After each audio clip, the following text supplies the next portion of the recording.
Welcome in again, everyone, to another episode of the Four Corners Softball Podcast. We're glad you're here today because we're ready to talk all things softball. There's been plenty going on lately. I am Kyle Parmley. I'm joined by Karen Johns. Karen, did you get to watch some softball this past weekend? I did. I watched so much softball. I had my quad box on Apple TV going the whole weekend. I was watching so many games, and I worked a doubleheader. I worked the Virginia Tech Duke series this weekend, the doubleheader on Saturday. On Sunday, because they had to readjust their schedule because of weather on Friday. So I had to go back and replay some games that I missed because I was busy working. But yeah, I had that quad box on, and I had the women's basketball and men's basketball on my iPad. We were sporting it this weekend. Absolutely. Yeah, with all the softball, there's plenty of Final Four basketball going on, men's and women's. So, yeah, I'm sure you made good use of that quad box. There was a lot to take in. So let's talk about some of it. Leading off today, let's start with the Auburn Tigers. They get to 6-3 in SEC play. They get their second conference win of the year. They beat Ole Miss 2 out of 3. They split the first two games with the Rebels, and then on Sunday afternoon, Maddie Penta throws a shutout. Auburn manufactures a run, and that's all they needed, a 1-0 win for the Tigers. What do you see from this team so far? Well, I see a team that can make a pretty good run in the postseason if they can solidify that number 2 pitching spot. Sure. It seems to be the theme this year, right, with a lot of teams. But they have talent in that number 2 spot with Lowe and Widra. It's just a matter of getting consistency from them because Penta's lights out. Right. She's so good. She beat Missouri. I worked that second game that she pitched against them. Because she dominated in first game, right? She beat Missouri without her best stuff. And that's not easy to do in the SEC against a quality team. She was so good. And she was so good again this weekend, right? 14 innings pitched. I believe she only gave up 4 hits in 14 innings. So she's a dominating force. I see them making some noise if they can just get consistency out of that number 2 pitcher to give her some reinforcement. Yeah, absolutely. You're talking about Maddie Penta. She's 16-4 now, and it must be nice to have an ace that she struck out 8 in the shutout on Sunday and was like, I didn't strike out that many hitters today. Kind of a so-so effort. But she's electric, and it is kind of cool when you see a pitcher that has developed to where she doesn't have to strike out 18 in the game to shut somebody down. I mean, she can trust her defense like she did yesterday. Yeah, she does. I'm trying to recall off the top of my head. Her lob percentage is at the top in the SEC. So what I mean by that is when people get on, they're not scoring. Right. So she's just doing a great job with that. It was well over 65%. She's doing a great job there. So when you have that kind of pitcher, you can win. They've done a really nice job. They hit a bump in the road there, in the beginning going to Georgia and stuff. But what they've done is they've had some different players stepping up in clutch situations, getting some game-winning hits, pushing those runs across when they needed it the most. And Denver Bryant standing out right now. She's had 2 in the last few games. So, it's kind of a fun team to watch. I think Auburn fans will be very happy with what they see through the postseason with this team. Yeah, so they got another big series coming up this weekend. We'll talk about that a little bit later. But good start to the show.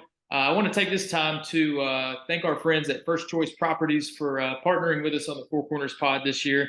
You got a rental property that you need someone to manage. You can work with someone local that you can trust. First Choice Properties is the way to go there. These guys have got a premier property management team, experienced in all the details of day-to-day management. If the house is in Jefferson, Shelby, St. Clair, Tuscaloosa counties, you can rest easy knowing you would be working with professionals who are passionate about maximizing your investment.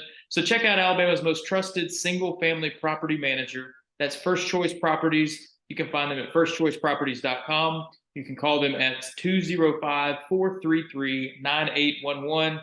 Integrity, responsive, trustworthy. That's our friends at First Choice Properties.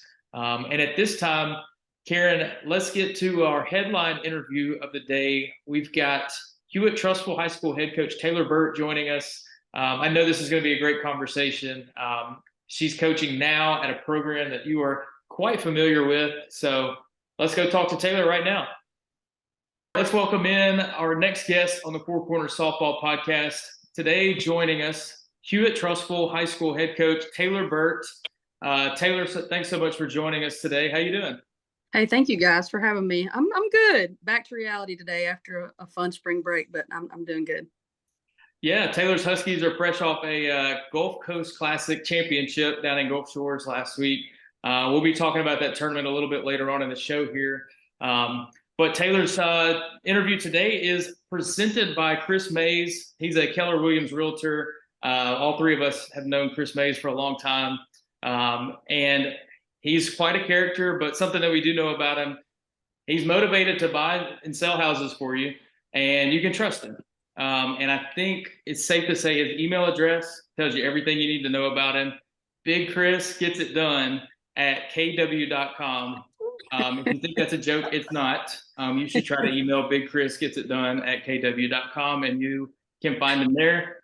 You need help buying or selling your house, Chris Mays is a great choice for that. His phone number is 205-281-2042.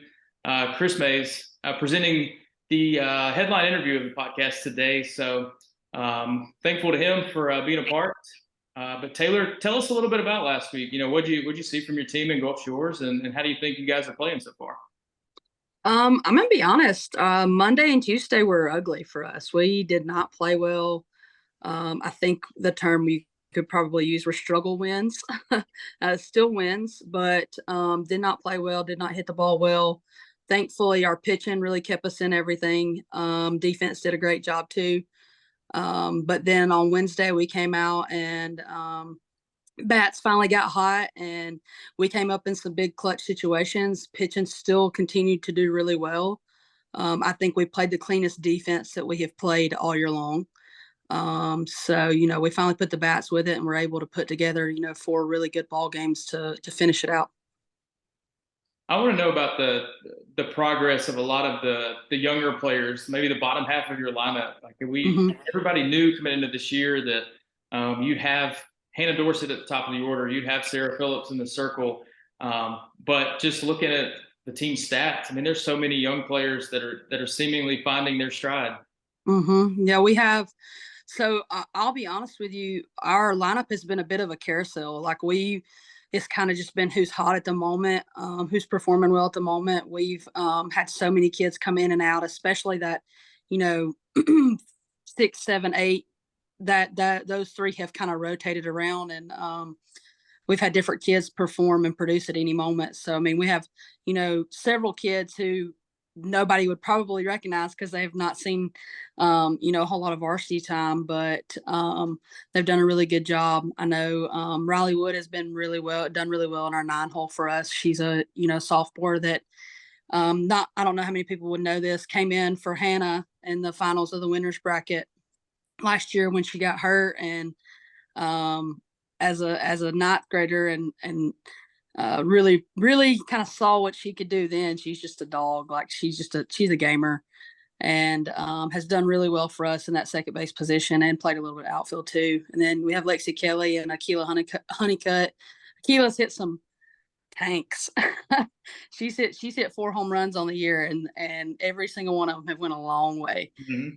So and then Lexi's done really well for us too. She's hit some home runs, and just we just kind of have a little bit of a rotation going. Amber Newman, Michaela Hope kind of rotating in that a little bit more of that DP spot. Sarah Phillips when she's not pitching. We've had a different DP, I think. I'm going to say 6 or 7 different rotations. So it's very competitive, which has been good for us, and good for the girls. They've handled it well. They've been selfless. They, not really giving each other a hard time when they're not getting to play. They're still supporting and doing what they need to do. So it's been really good for us, and Gracie Reeves, I think, is one that I'm gonna sit here and keep thinking of kids, but that kid has sat behind somebody for the last 3 years, and then insane defense at first base, and then has came through if I had to get, I would probably just call her clutch. She is clutch. Like big hit to win a ball game against Hartselle, big RBIs against Hoover. Like she's just clutch and fiery one too. So just some really good kids that don't get a lot of spotlight that have really stepped up big for us. Oh, absolutely. Yeah. So tell me a little bit about, I know it's kind of a sore subject in a way, but like we even saw it down at the beach. You guys, Hoover, Spain Park, are all, towards the end of that tournament. This year, if you're not familiar with the way the regional setup is this year, areas 5 and area 6 are all going to the same regional, which means there's 8 teams there that are all good enough to compete at the state tournament. And only 2 of them make it out of each area. So 4 teams at a regional, and only 2 of those teams are going to make it to the state tournament. So, I mean, it's got to be, that's a brutal road for whichever 2 make it out of there. But, you've seen it all year to this point. You saw it at the beach. This Birmingham area in 7A is ridiculous. I think I'm going to probably bite my tongue a little bit on some of it, but can, because we'll do it for you. We'll say it for you. Don't worry. I think, when the top 4 that were left, or top 3 that were left last year were all from the Birmingham area, us, Hoover, and Thompson. I think that speaks volumes really for the level of softball that we play around here. Spain Park included in that. And with Vestavia and some of them sitting at home that were just as good, that it just depends on the day that you really catch everybody. But we beat up on each other in our area for the last couple of years, so we're kind of used to that. But to have the regional change in the middle of the cycle and us go back to Albertville, we're traveling an hour, playing at a wonderful facility, but we're all going to beat up on each other. And I think really, it makes our state tournament probably not the best 8, if I'm just being honest. Yeah. Because a couple of teams that deserve to be there are going to be sitting at home. Yeah, no, that's absolutely true. That's going to be something that's really interesting to watch. You're right. The state tournament is going to crown a really good champion, but I don't know that the depth of the field is going to be quite as strong as it could be. Yeah. So we'll see. You're going to miss out on some of those extra inning games that we got last year. I think last year, top to bottom, it was insane. There were so many good games in 7A last year. And I think in all classifications, but especially in 7A, so many good games last year that people were able to watch. And it makes that event so much more fun. It's really what you want it to be. Yeah, absolutely. Karen, I want your perspective on this, because the whole optics of this is like, okay, so we're going to put you in a great facility, but you're going to give us something back. Mm-hmm. And that's what's bothersome to me. Yeah. This would never happen in some other sports ever under any conditions. So I think it's time to get rid of the grudge or whatever is going on within the internal aspects of the AHSAA and do the right thing. So that's my take on this. I still think the format is obsolete. I think that the format is 20 years old. I think it needs to go to region play in regular season to provide more games that have more meaning for the regular scheduling. It makes scheduling easier, especially for someone like Taylor, because not many people want to come and play Hewitt-Trussville. Nope. So create the schedule that football has, because it's very simplistic, where they're only pulling their hair out for 3 games, trying to figure out 3 games, right? She's pulling her hair out for all but 6 or 7 sometimes, right? We struggled. No, I believe me, I know. I sat in your shoes before and I didn't even understand what was going on until all of a sudden it was like, duh, nobody wants to play you. It's like, what? They don't even count. It's not like you have to go like RPI or something, so it's crazy to me, because it's fascinating. It really does. The optics, it looks horrible on what they have set up. I know you can't change it, so you can't harp on it. You just got to go play your best ball and get the crap out of Albertville and get to Oxford, right? That's all you can do. Yeah. But something should be done, and these principals and these athletic directors need to start putting their foot down, because the membership is the AHSAA. Put your foot down, and that softball committee needs to get with it. Period. That's right. Period. You're Get right. with it. I You think, got to stand up for what's right. yeah, and I think we tried our best to do that, with the change of the format and putting that up for vote. And it was originally voted in, and then kind of went back on it and said, okay, hey, I don't think we should do this. But I think they got a lot of pushback, that I don't know. I think we're doing everything we can on our end. It just needs to be received a little bit, better. Yeah, advancement always creates a little pushback, right? Because it's different and it's changing. But these facilities that you all have on these high school campuses are absolutely wonderful. They're beautiful. Why go play? I mean, you're lucky you guys are playing at a regional that's really good. But think about all the years that we were going to field that are horrible, right? So I played in Huntsville for years. Yeah, so. yeah. So I mean, some of these facilities are nice. I'm not mocking on the cities or anything, but there's some facilities that don't even come close. And the level of play, the number of softball college athletes on these fields that are going on to play at the next level, we got to move with the times, people. Yep. We got to move with the times. So that's right. I used to tell people that this was high school softball was like the only sport that the further you got into your postseason, the lesser the quality of the venue you're playing at. Because like you said, especially in Birmingham, there's so many top-notch fields and facilities. And then you would go to regionals, which those parks were what they were. And then you would go to Lagoon Park, which is the worst of them all for the last tournament.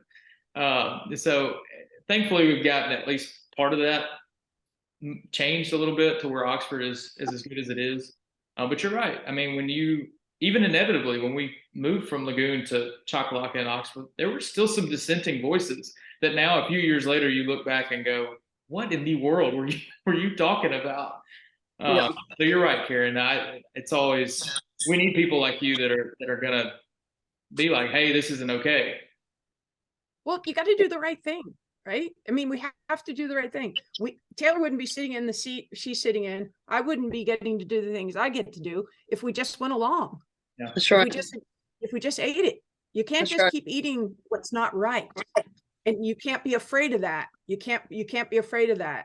And so that's where I'm coming from. It's not like we're even asking for more or extra than everybody else. We just want what everybody else gets. That's all. Actually, we're trying to kind of take on more of the load of it on our end and give less responsibilities to them to put on these events, and us take the responsibility of putting on these events and allowing our fans to be able to be a part of it without not wondering if you're going to play at 10 o'clock at night or, whatever. So yeah, I think makes their lives a little easier, in my opinion. Absolutely. So I want to dive into this a little bit because both of you have great perspectives on Hewitt-Trussville softball. Karen, when you took over the program, it's almost been close to like 8, 9, 10 years now, hasn't it? Yeah, it's been a while now. So tell me about, what it took in your minds to really kind of push Hewitt-Trussville softball to the level when y'all made it to the state tournament in 2015. And then, you've had guys come along, Jim Bales and Jordan Burson, to really bridge the gap. And then to see what Taylor's been able to do, taking it from there. Just tell me about the level that you saw it at, tried to help build it into, and then what you've seen it continue to grow into. Yeah, from when I entered into the tunnel, all of it was there. We just couldn't get people in the higher up positions to take it seriously. You can't expect to play at a high level and provide a high level product when there isn't a teacher in the building who's coaching the sport, period. Doesn't matter. I don't care what anybody says. It's so hard to do. And so fortunately, after I left, they finally opened up a unit to get the best coach. Taylor's name was floating for 4 years. Couldn't get an opening spot. You can't ask her to come coach for $1,500 a season. So you have to have an employment position just like all the other sports. So I didn't really do much. The one thing that I tried to do is bring joy back to the program. I felt like there was no joy. There was no, we're enjoying this because it's so hard. It's so hard to get to state. It's so hard to win state. All those things are so hard to do. And Taylor's just mastered it, right? And she makes it look easy, but it is not easy. It is not easy to do what she has been doing. But all the pieces were kind of already there. Little girls grow up playing softball in Trussville. She didn't have to create that. That was already in place. They were playing people like Jim Bales, people like Keith Dorsett, all those people for years and years and years have built this thing up. And so that part was in place, and that made it a lot easier to really get it going because things weren't new in 7th grade. Some sports, the kids are playing for the first time in 7th grade. So Hewitt-Trussville, they got a great park. The kids play over here at the park a lot. There's great travel ball in Birmingham. So those kids had the opportunity to go do that. So for me, it was just a matter of bring the joy back, bring the consistency back, just bring that whole element to it, get it organized, understand, at the time we really didn't have many players. So we had to create a venue where we could get to the point where we had enough pitching and enough stuff to have all those teams, because we couldn't field a JV team properly. So we had to use those middle school kids. And then for when I first got there, like none of your best middle schoolers were playing on the varsity, which was a very strange concept to me. So we had to kind of handle that gently, but with a little force, kind of a weird way to say it. No, it's the true. Best players, they're varsity eligible in 7th grade, according to the rules, they're going to have an opportunity to try out and play. And so those were the things that I went through as far as just that part. And then, of course, since I left, and Taylor's just, she's just taken it just beyond another level. It's just phenomenal. It's just so much fun to watch, so much fun to follow. And I'm around town, and people talk about, listen, football, we know in Alabama, people are talking about softball. Yep. Everywhere I go. My husband played football at Alabama in the late 60s, and all of his friends, every single time we get together, every time something's on TV or Hewitt-Trussville wins, I get a phone call. Or Karen, watch the softball right now. Yes. And, especially Kenley now. Everybody around town wants to know about Kenley, right? Yep. Yeah, nobody in this little circle right here is surprised by what she's doing. So it's awesome. Taylor, we are so thankful. I love the fact that I live here and I get to be around it more and hear it more. It's so cool what you guys have done and what you're doing. Just so proud of you guys, and so proud of you as a female leader in this community. It's just such a positive thing for these young women. I really, really, really appreciate all of those things. I think you got to give yourself a whole lot more credit too, because one of the first things that I heard when I came to Trussville was love, serve, care. So, I think that, what you did there in just the short years of head coaching and all the years as the AD, we're just implement good life things, and not only be a great softball coach, but just teach kids how to be good people. And I think that says far more than anything. So, even before I knew you, Karen, I felt like I knew you because you left such a lasting impact on the kids in our program, and they genuinely and truly just loved you. And so I was able to kind of come in on the back end of that and hopefully continue to move that in the right direction. And like I was telling Kyle earlier, I was like, I just stand over there and wave them around most of the time, because we've just been fortunate with such incredible athletes that, there's not a whole lot of coaching going on when it comes to a lot of different situations. When you have kids like Kenley and Crystal, and I could list like 20 kids right now. We have almost 14 that are playing collegiate ball at this point in time. So, my job was to get out of the way and let them go play ball and pat them on the back when they did a good job, really and truly. So, well, Taylor, my experience was the fact that I had a parent walk up to me and ask me, like, what are you smiling about all the time? And I was like, well, somebody has to, because you all are yelling at them the whole game. So like, I would make a joke out of that and be like, go ahead, yell at him, because I'm just going to keep pumping them up, right? So I totally know what you're saying. It's like, sometimes it's like, well, why do I need to yell? They're already yelling. She definitely knows what she did wrong. she can hear mom or dad. So why not just be the one that says, okay, we can fix that, right? So Yeah, it's that's I do my fair hear share. I'm not going to claim, but there's that's a lot awesome. kind of have to just be their person to say, hey, you're doing great. And then I've gotten better at that as I've gotten older. I wasn't great at that to begin with, but gotten a little bit better with the positive than the negative as I've gotten older. So it's been a fun time here, definitely. Well, Yeah. you learn that the thing the athletes learn is that the only time you're going to hear me raise my voice is if the effort was lousy. If the That's effort right. was great, what am I going to do? Right? We've all dropped a ball. We've all, swung at a rise ball. We've all done that before as athletes. So, the only thing that's going to elevate my temperature is not hustling. That's right. That's right. Yeah. That's right. So today's headline interview brought to you by Chris Mays, realtor with Keller Williams. Give Chris a call if you're trying to buy or sell and you need somebody to help you out with that. Taylor, I want to know this. All right, so you won 2 state championships at Hewitt-Trussville, 2019, 2021, but those teams were so different. The 2019 team is one that just kind of found its way toward the end and just an incredible finishing stretch. But the 2021 team was one that entered the year and everybody was talking like, who in the world is going to beat this team? And that, I mean, I know that presents a great deal of challenges in and of itself. So kind of tell me about, kind of compare and contrast those two teams and how you had to coach them. What was their journey like and how you got to the same end result? So I think, in 2018, we make it to the state tournament. We go 2 and out.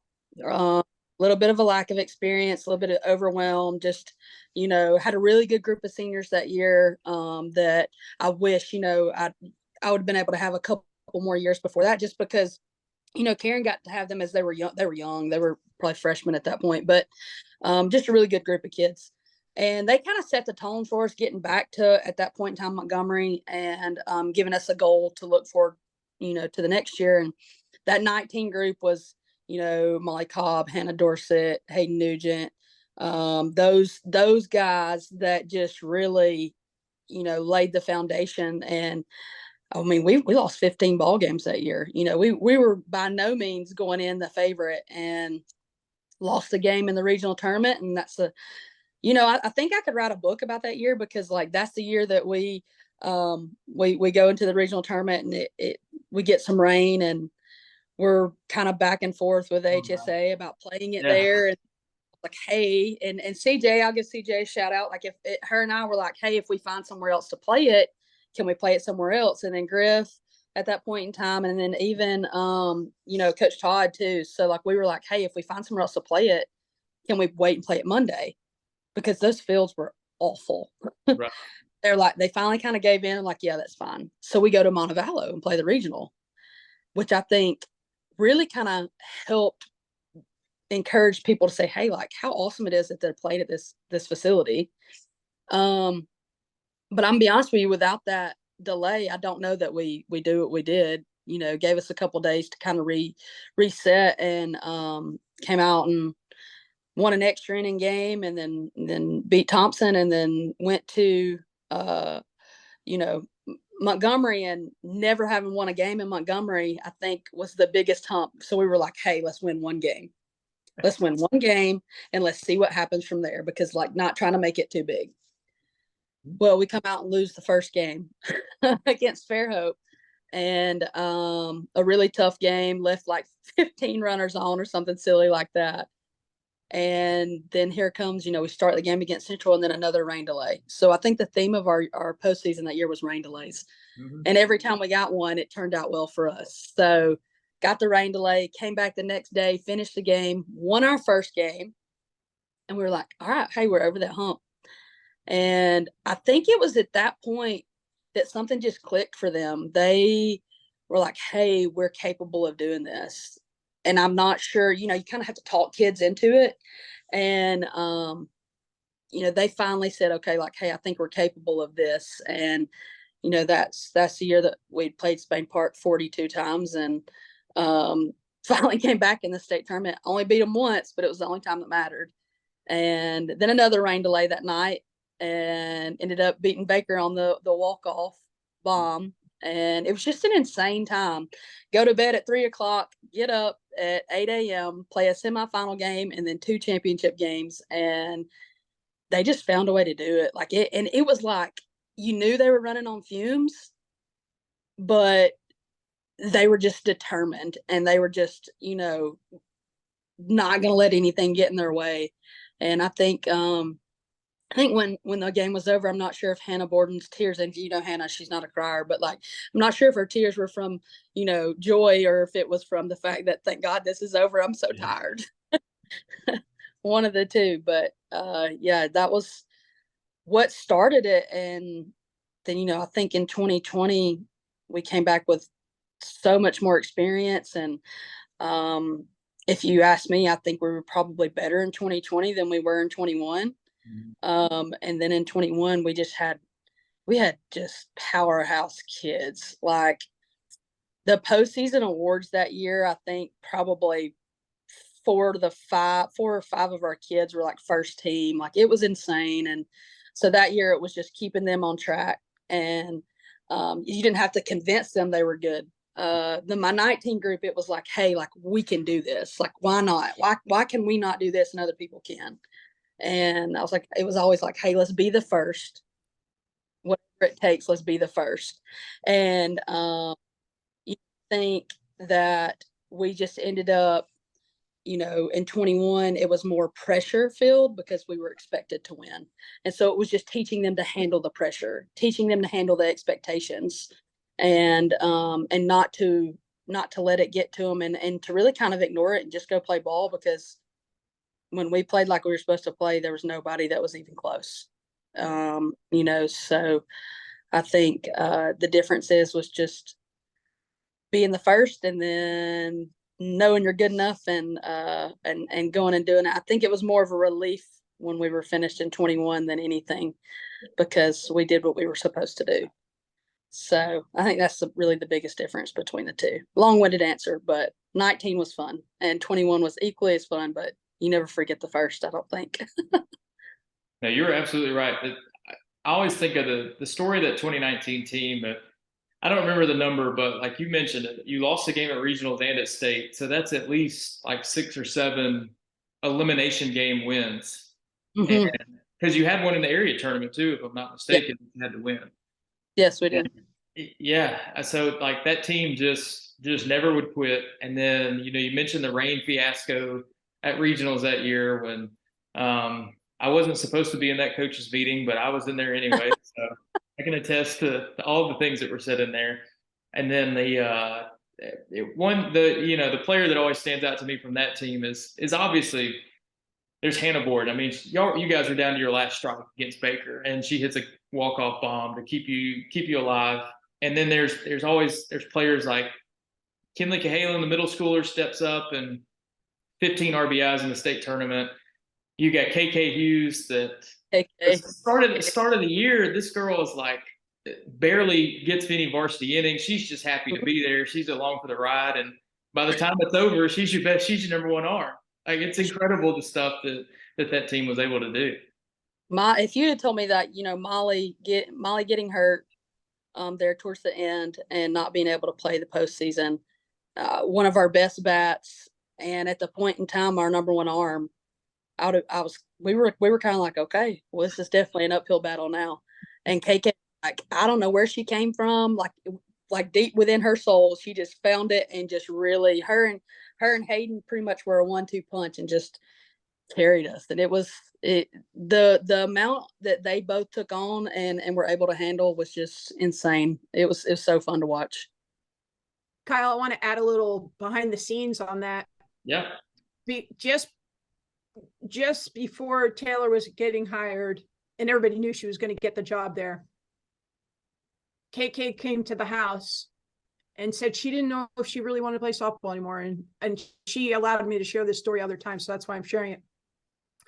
And I just said, I understand, because she had a lot going on outside of softball, all positive and good. And I just said, I just think though, this is something that you've worked so long for. I said, can you do me a favor? Can we make a deal while we're sitting here? And she kind of looked at me like, what?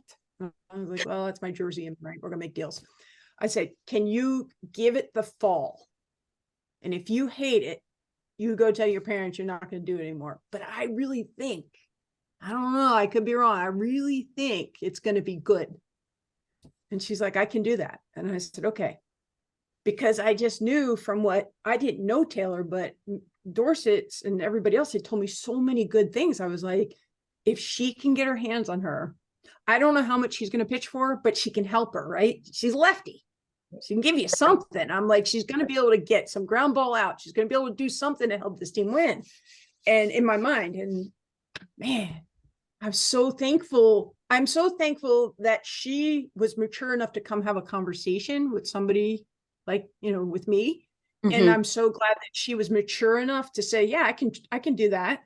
And, she had great support from her parents. And I don't want to take credit for what I wanted. The reason why I wanted to tell that story is because it's Coach Taylor who put that in her soul. She made her believe, and she told me that herself. And that's why I was going crazy, because you were posting. I wasn't down there, but you kept posting all these videos, Kyle, and I kept commenting on them. Like, when someone believes in you, it's the most powerful tool you can ever have in your toolbox.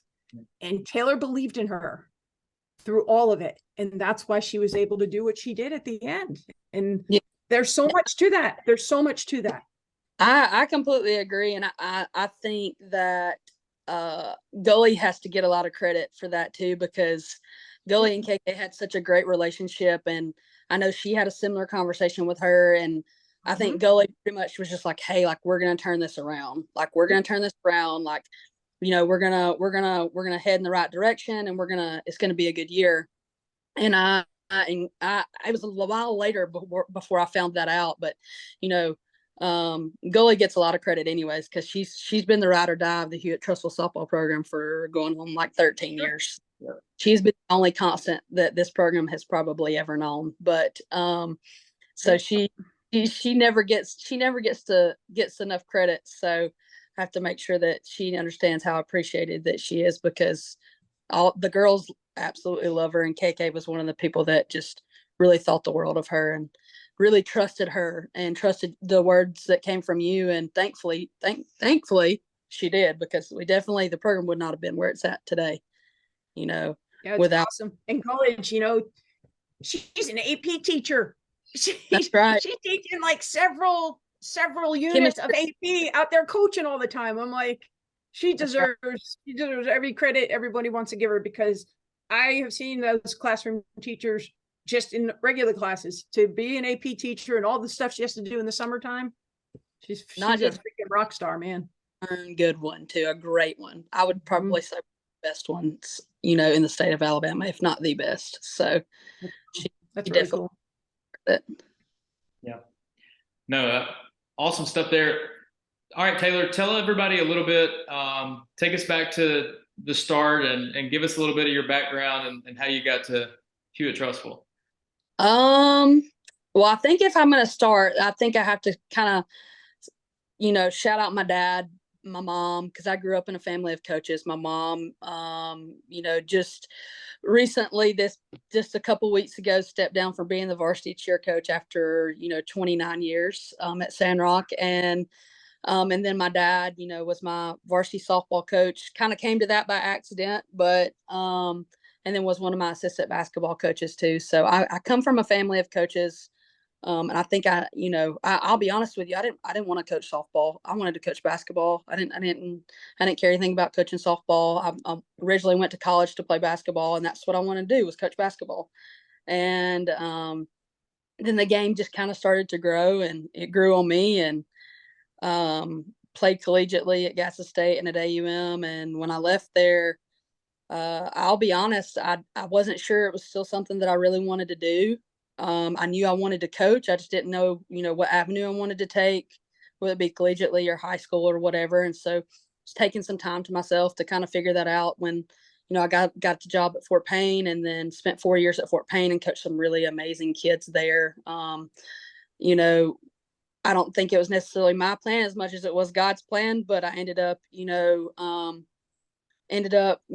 high school ball right off the bat as a head coach. Have never been an assistant, so I kind of had to learn. My dad was my assistant my first couple years, so I had incredible assistants along the way too, which has really, really helped me kind of figure out my direction, figure out my path. And then I ended up at North Jackson for a couple years with, you want to talk about some incredible people. The people of North Jackson are the best people. They have your back and will do whatever it takes to help you succeed. And I'm so thankful that that program has seen as much success as it has seen, over the last couple of years, and kind of put their name on the map because they've worked for it, and that's for certain. But and then I found the Dorsets. I got to give Keith a shout out too. Not many people know this, but Briley St. Clair, who's the center fielder for Mississippi State right now, is my first cousin. We literally grew up like house. I could throw a rock and hit the house that she lived at. So when she started getting into softball, she was playing baseball and then started getting into softball, and somehow they found their way to Keith and the Bolts, and she started playing there. And then, in like 18, Keith said, hey, I think I went and helped with a practice or something. And he called me in January of like 18, something like that. And was like, hey, we're going to start the second Bolts team, this 01 team. And he was like, would you be interested in coaching it? And I was like, absolutely. Yeah, 100%. Because by that point, I'm bought in. Like my goal really is to probably get to the collegiate level at that point in time. And so I knew that was a really good way to do it. And I found incredible group of kids through that. Coached so many wonderful kids through the Bolts program, and learned a lot too through, just being around Rock, being around Boyd, being around some really, really good teachers of the game. And so after the first couple of years, our first year, we had a really good year. Won the Colorado Sparkler tournament, and then runner up in a platinum. And Keith, I think I really enjoyed being around Keith, and he gave me some high praise and put me in a position to put my name out there to have this job. So, I've coached, two of the three of his daughters, and then Maddie, of course, is our middle school coach, and has done an incredible job too. So I think it's funny how I got here, but I'm incredibly thankful that I am here. And, a lot of people along the way to give credit to that have helped, kind of put me in the right positions to succeed and to, move forward in my career and be where I am. So from that young 22-year-old as a first-time head coach to, we won't say how old I am now, but, getting into it and learned a lot along the way. So I think it's been a long process, but found my way here, and I'm thankful for it too.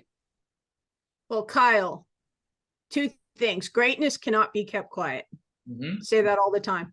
So you knew she was rising to the top because of how good she is. Yep. And you're hearing it here for the first time, Four Corners. This is the next Bucky McMillan. She's going to be an unbelievable college coach someday if she chooses that path, and it will be the same results. She's going to take it by storm.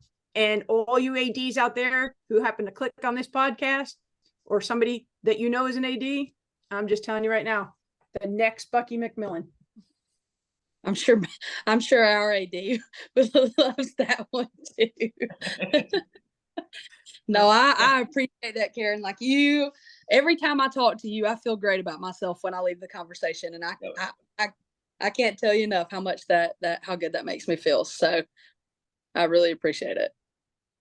Well, the feeling is mutual.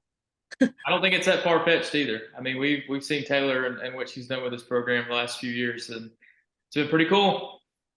Yeah, and I would be remiss to say, how fortunate that we've been here, because we were capable to fill a coaching staff. I have Emily Hart that does our pitching, and then Gully, of course, who's been there. Jim, who is the rock solid foundation of everything that goes on around there. And then to have people like Maddie who want to come back and be a part of it. And then Lee, who has done her time in Mississippi, who really still wants to come and be a part of it. And then a former teammate of mine, Megan, who just is there because she loves to really, she gets after it too. And just the connections that softball gives you even later on in life, it's incredible. Like all of these people that are in my life and a part of this program are because of softball and because they love the game and they love the girls. And like, I know you know, Karen, as a coach, there's no way to be successful without everybody in your lane heading in the same direction, and not pushing against you too. So that's something that we've definitely been fortunate to have along the way. Yeah, no, that's good stuff. Well, Karen, anything else for Taylor? Yes, I have my weekly question that I like Okay. to ask every coach that comes on. And my question is, where do you find your most joy in coaching? And what is your biggest struggle? I think I'm going to start with the struggle part so that we can end on a good note. But I think the biggest struggle right now is just kids are changing, and the world that surrounds them are changing. You know, it's changing, and so I think that finding what motivates them and finding what pushes them and getting the most out of them has become a little bit more difficult, in that all kids are different. Like, you know, not back in the day, you had a lot of tough nosed, you know, greedy kind of kids. And now it's just a little different. They have so many opportunities to go do other things, and to keep them, you know, headed in the right direction. Sometimes it's difficult, but we're fortunate with really good kids that they work their butt off. We ask a lot out of them, but I think our biggest struggle would probably be, or mine specifically, is just making sure that I find a way to get through to them that means the most to them, or that, you know, encourages them in the right way. And we've had so many conversations about this. We talk openly about these things with our kids. Like, hey, what's the best way to coach you? Like, what is going to come? What am I going to do to get the most out of you? What do you respond well to? What do you hate? You know, what do you just absolutely hate? Like, you don't want to get, you know, your butt chewed. You don't want to whatever. And some of them are like, yes, chew my butt. And then some of them are like, hey, you know what? Just have a conversation. And like, we can do that. It's just figuring that out. I think it's been probably one of the biggest struggles. And I think one of the greatest joys is, like, and it's cliche, and I'm sure several others have said it, but just having them in my life later on, and having them and hearing about their lives and their successes, and when they come home they want to go eat, when you know, hey, let's go get lunch, or they show up to the field, they show up to the game. I think we had like 6 or 7 alumni at our home tournament this year, and then our alumni event in January was just, that was probably the most fun day that I've ever been a part of. And just knowing that you made a positive impact on somebody's life, by far the greatest joy that you can have, you know, within coaching. I love the success. I love winning. Everybody and anybody that you talk to will tell you how much I love to win. But at the end of the day, I can lay my head down at night, you know, knowing that I've done everything I can to hopefully make a positive impact and create good relationships with our kids. And that's really the biggest joy and the biggest goal that I know I have as a coach too. So That's awesome. Thank you for sharing that. Yeah, of course. Good stuff. Yeah, no. So today's headline interview brought to you by Chris Mays. He's a Keller Williams realtor. The email address says it all. Big Chris gets it done at kw.com. Give Chris a call if you are looking to buy or sell. All three of us can attest that Mays is he's entertaining, but he's motivated and you can trust him. So be sure to give him a call for your realtor needs. Chris donates his time for free for Hewitt-Trussville and is the reason why we are able to hit like we hit. Because he does it, and he does it for free, and he provides all the snacks. So You want to talk about that? He incredible hitting coach on his out of the goodness of his heart for us, and also a great realtor too. So I get to give him a little shout out there. Yeah, he does know a thing or two about hitting. He does. He's got a track Kyle, record. you better get in on those snacks when you're at the game. Exactly. That's That's awesome. right. He spoils those girls like nobody believes. Like he calls them, they're my girls. Yep. And he's like nobody. So he's not only a great coach and a great hitting coach, but just a great human. No doubt. Well, this has been fun. Taylor, if you are so fortunate to win another state championship, we'd love to have you back on to talk about that. Glad to, especially if that is the reason. I would love nothing more. Well, yeah, no, we really appreciate you taking the time today. It's been a lot of fun. Good catching up with you, talking about your team. You got a big week coming up, going down to Phoenix City to play Central on Thursday, and then in their tournament on Friday and Saturday, weather permitting. So you'll find out a lot about your group this weekend. We will. Our schedule is we got number 1 Wetumpka, number 1 Thompson. We're big area game on Tuesday too, so we're about to really hit the ground running. So we'll see a lot about it. But thank you guys for having me. Thanks, Karen, for the wonderful conversation, because you're always incredible to be around and to speak to. And Kyle, I appreciate what you do for the game, and I appreciate what you do for all of our kids, and for having something like this it's not normal. And I think a lot of people underappreciate that and what all you both do for the game of softball. So thank you. Well, that means a lot. We really appreciate it. So that's Taylor Burt on the Four Corners Softball Pod. Thanks, guys. Thank you, Taylor. All right, just fantastic stuff from Taylor Burt. Loved hearing from her on all things Hewitt-Trussville softball, some of the state championship runs that her teams have made there, and I can't wait to see what she does this year and moving forward. Karen with a very bold prediction that Taylor Burt's going to be a highly successful college coach in the future if she pursues that. So that'll be one of those things that you heard it here first if it ends up working out that way. All right, let's dive into the Four Corners, 4 topics that we'll hit on softball around the state today. First base, let's start with the Alabama Crimson Tide. They get their first SEC series win of the season. They take 2 of 3 from Missouri. They win first 2 games of the series. And I hear Montana Fouts was pretty good last weekend, Karen. Yeah, I got to watch both of those games that she threw in, and dominating is being probably underplaying it. That she was that good. 16 innings, 7 hits, 26 Ks. She threw 245 pitches within a 48-hour period, and she never lost her stride. She was ahead in the count. Her rise ball, she reached back and just threw the bananas out of it, and she was able to paint corners. She is not the matchup that the Missouri type of hitters would like to see. But she was that good. Their defense was very good. And then, they didn't score much, but they scored enough. And that's the difference. And of course, Ken Lee, our Hewitt-Trussville kid, she was as good as ever and played really good defense for Alabama this weekend. Yeah, the Friday night win, Larissa Pruitt with a grand slam to give Alabama that 4-0 that lead that they held on to. Just a really cool story. That's Larissa's. She's a freshman, first career home run. It comes in that moment. And the thing that,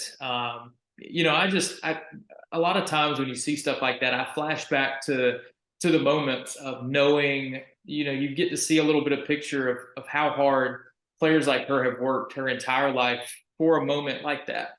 I can remember being at games when Larissa was in high school and she strikes out, and that means that she's going to spend 2 hours after the game with her dad taking swings, because that, in her mind, like, that's just not okay. Like, we've got to continue to improve, and just seeing how hard she works and has worked and continues to work, to see it pay off in a moment like that, to get the big hit and the win on Friday. That's awesome. Well, the thing about Pruitt is that she is bigger and better in the games, and she's a workhorse in the practice field, but she's so good in games. And it's just a matter of time. It was a matter of time where they had to find some offense, and she's worked her way into that spot. She's playing some right field. Mm-hmm. And she's the kind of kid that she's a winner. And Yeah. so it's not surprising, right, to see her come through in that moment, because you've watched it a million times. You've seen it happen for her. And she knows how to bounce back. And that's not easy to do.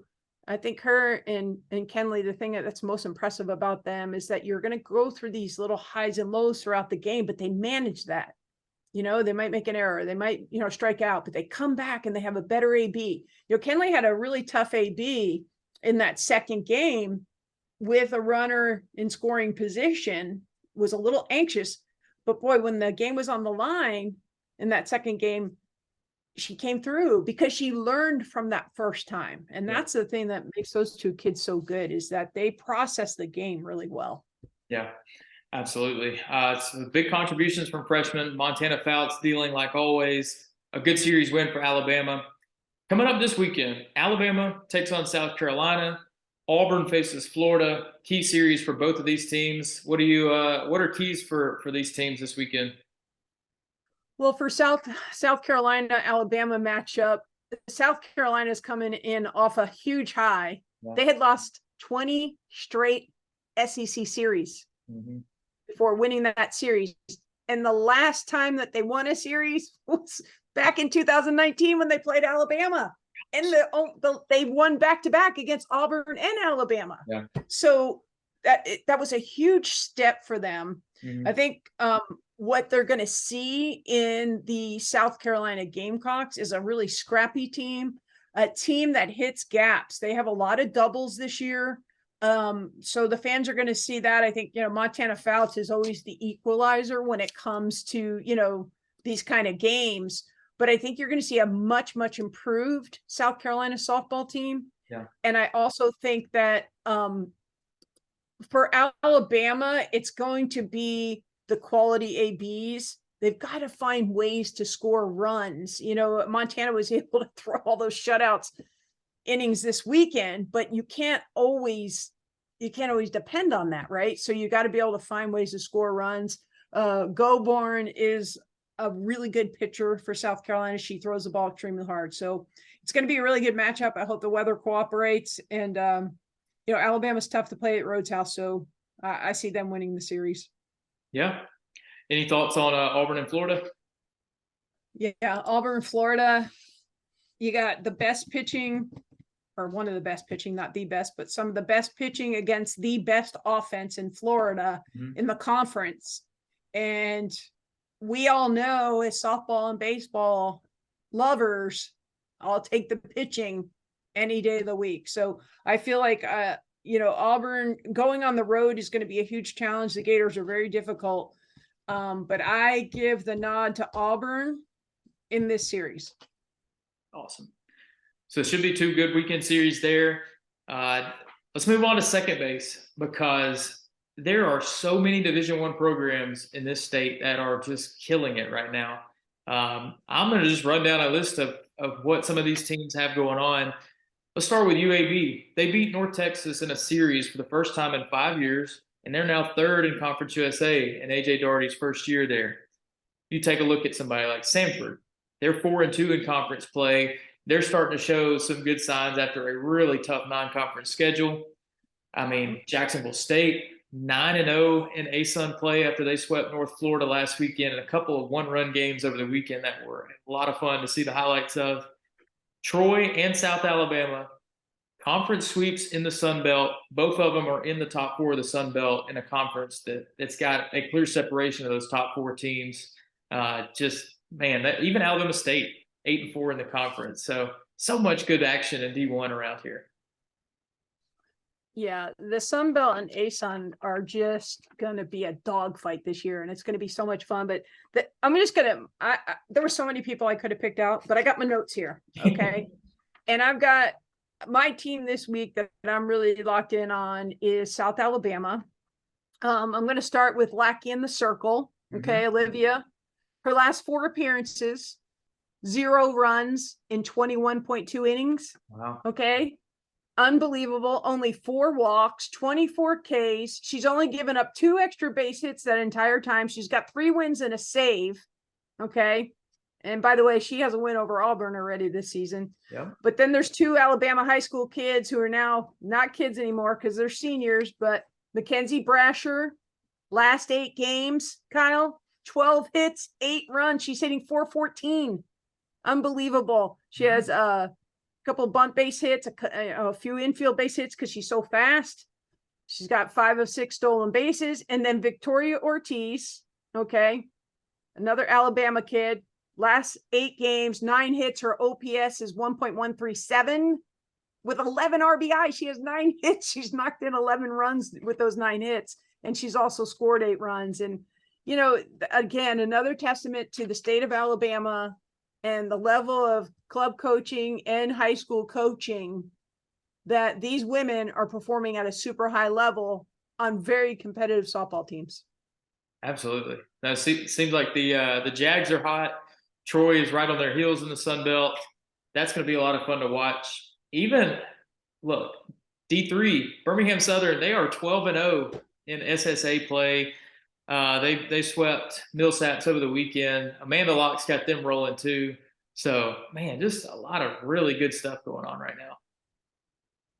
Let's shift a little to the high school scene with third base. I was in Gulf Shores last week to catch the 3rd week of the Gulf Coast Classic tournaments. Gulf Shores High School does a great job of putting all those on. Haley Hopkins does an outstanding job running all of that. We got to see Hewitt-Trussville win the tournament. Monday, lots of pool play. Tuesday, kind of got washed out. Some teams got plays. A lot of them barely got an inning in. And then Wednesday, we ran through bracket play. Hewitt-Trussville looked great. Taylor Burt said in her interview that they started out a little slow and then turned it on Wednesday. But the team that, outside of the Huskies, that had the most impressive run in that tournament was Springville. Springville's been the top-ranked 5A team much of the season, but on Wednesday they knocked off #1 Thompson with an 8th grader, Georgia Chancellor, throwing a 6-inning gem against the Warriors, shuts them out. Then they go on and they beat Hartselle, who's a really good 6A team, and they beat Spain Park in the semis when they were down in that game until the 5th inning, got some clutch hits to break that one open and win. It's a great week for Springville. That does a lot for them, especially considering they've been doing that without their ace pitcher, Bella Bullington, who's down with an injury right now. So really impressive for them to do all that. And then, yeah, the Huskies look really good and taking the title for the 2nd straight year. But Kyle, you say that she's down and then, all of a sudden there's an 8th grader. I would love to take some time this summer and piecemeal a timeline of the pitchers that have gone through that high school from, a 4-year period. It is unbelievable the number of quality arms that have gone through that program at Springville, and that's why they're always at the top. Yep. Yeah. So on that day, Georgia Chancellor and Shelby Hathcock did a tremendous job of leading the way for that pitching staff to get some big wins. So I'm looking forward to seeing what they've got, because 5A is there if they continue playing like this. And then finally, home plate. I'm excited because this is one of my favorite weekends of the year. I get to go down to Phoenix City for Central's Sidney Cooper Invitational. Always one of the best tournaments of the year. Mitchell Holt, his crew, they do a phenomenal job down there at Central. I'll be down there Thursday night when Hewitt-Trussville goes down there to play Central on Thursday evening at the best high school stadium in the state. And then Friday, Saturday, weather permitting, we will have a round robin of nearly epic proportions, I think. I've got a 2-page sheet here of all the top 10 matchups that are set to be played in this weekend event. I'll just give you a few of them. I mean, #1 in 7A, Thompson takes on #1 in 6A, Wetumpka. We mentioned Hewitt and Central. Spain Park's going to play Auburn. Hartselle is going to be down there. They'll face some good teams. Hewitt-Trussville and Thompson are supposed to square off. I mean, you keep looking, there's just Central Spain Park, Wetumpka, Auburn. There's just going to be a lot of really, really good ball played down there this weekend. And that's going to be a lot of fun to be down there for. I think it's awesome. I think we need to call our friend Pat Smith and say, I think it's time for Husky Fast to take a road trip with that softball team, because that stadium, great to broadcast from, right? Absolutely. And great competition.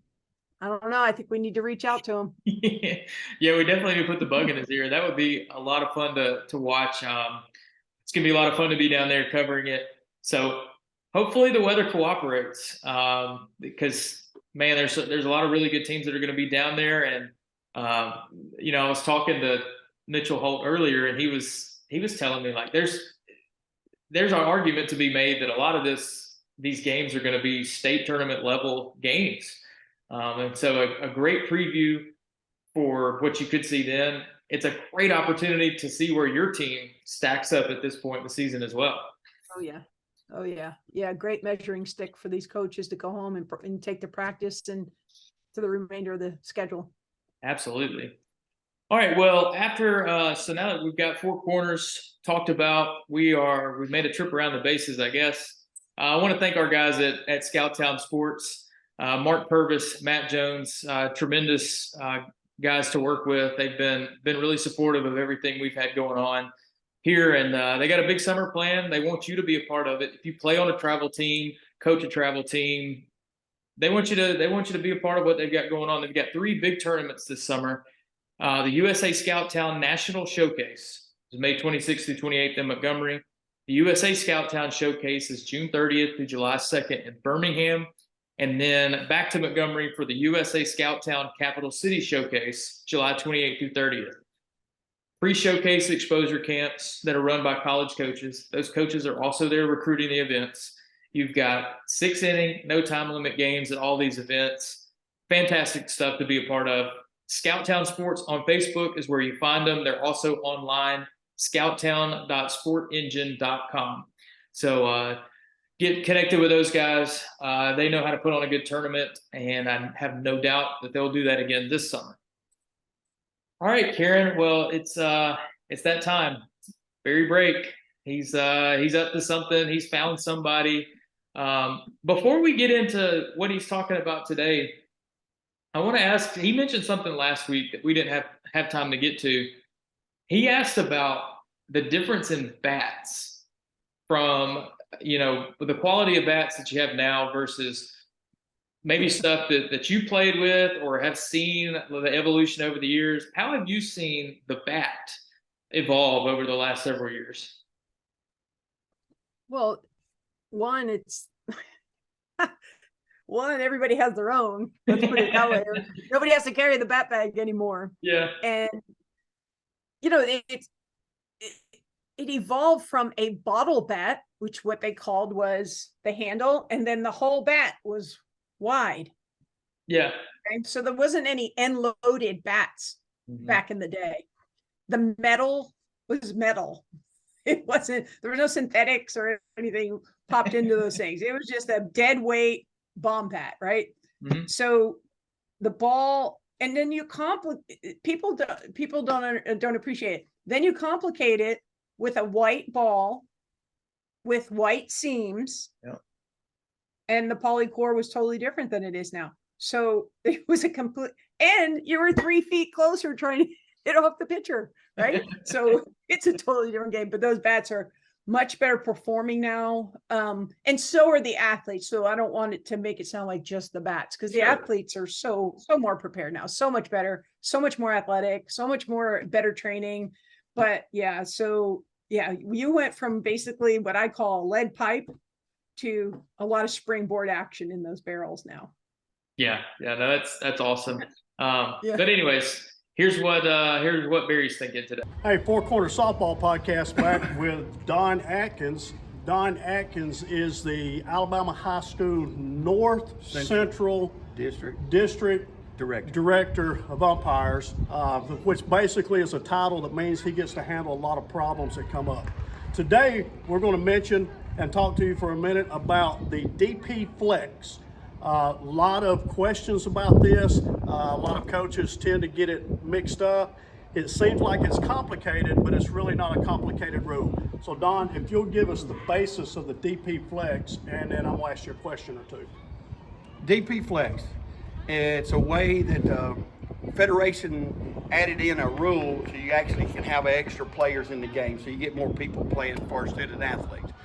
DP means designated player. DP has to play offense.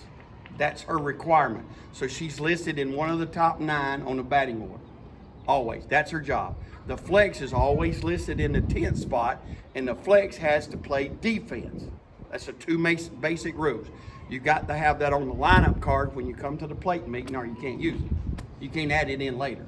So when I go to the plate meeting as a coach, I give you the lineup card. I have positions marked on the first base, second base, shortstop, and I have one position marked as DP. That's correct. Designated player. Right. And then when I get to my 10th spot in the order, that is marked as the flex. Correct. The flex player does not hit. No, that's not her primary responsibility. 1 through 9 hits, which would include the DP. That is correct. The flex player plays defense. That is correct.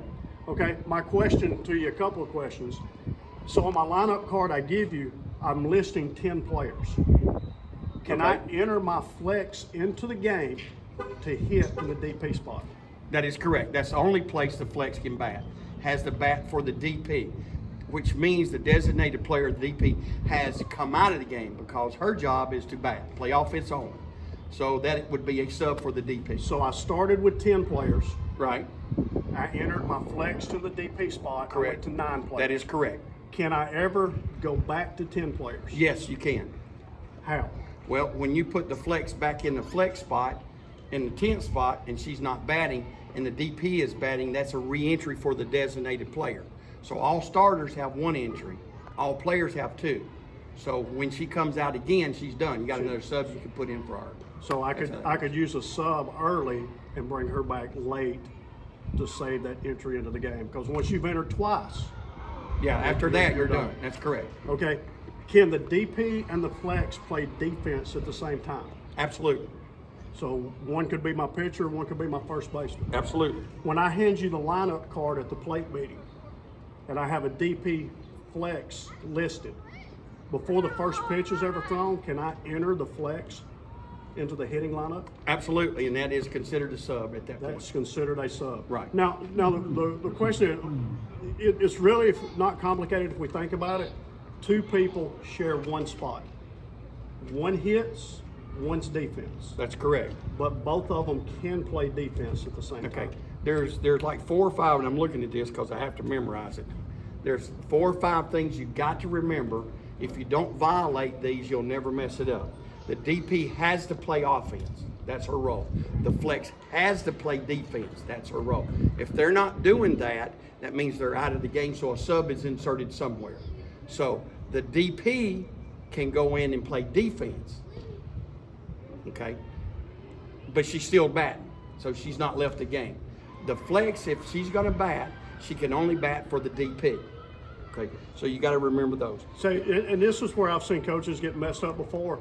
My DP goes in and plays defense, and my center, I put her in to play center field. So my center fielder comes to the dugout. Okay. My center fielder has not left the game. That's She's correct. still in the hitting lineup. That is correct. That is correct. And I think that's where a lot of people get confused. Yeah, right there. so DP say, hey, I want, the flex is already playing for somebody on defense.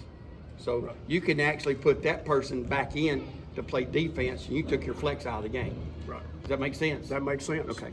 Okay, I know we kind of scrambled this up for some of y'all. I know some of the young coaches have a tendency to get this confused. DP flex, it's not that complicated. No. If you just think about what's going on. 2 players are sharing 1 spot, 1 hits, 1 plays defense. Both of them can play defense at the same time. But they cannot play offense at They the same time. cannot play offense at the same That's time. a violation. Don, I appreciate it. Thank you, Barry. Appreciate Hey, you. this segment of the Four Corner Softball Podcast was brought to you by Johnny Franklin and the Heart of Dixie Softball Tournament. Go to the USA website, check out Johnny Franklin Heart of Dixie Softball Tournament. Give them a call. I've got more stuff, more information coming very soon about Johnny Franklin and the Heart of Dixie Softball Tournament held in Central Alabama in the middle of June. Thank you.